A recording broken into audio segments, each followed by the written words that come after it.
So if a child, for example, who is not Irish and maybe is ethnically different, is assaulted, let's say, on the street, the message that child takes is that they're not welcome, that they're different, that they're othered, that they are not safe or welcome in this community. That has a deep-seated psychological impact on that child. And that is something that's recognised, by the way, in the courts in terms of it being an aggravating factor at sentence, and it is something that is recognised in our criminal courts widely. I've never heard that view, in fact, being disputed before.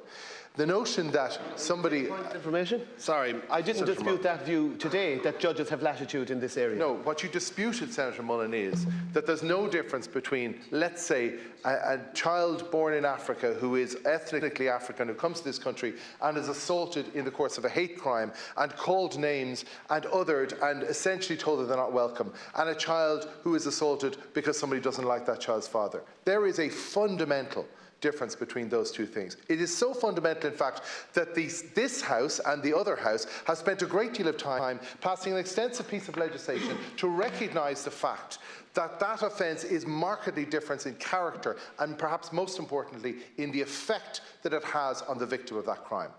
And I have never heard anybody in the law courts or in these houses actually dispute that fact, other than yourself, Senator Mullen, who stood up today and essentially said the same thing. And he talks about the fact that there is a tiering of victimhood. Well, I have news for you, Senator Mullen.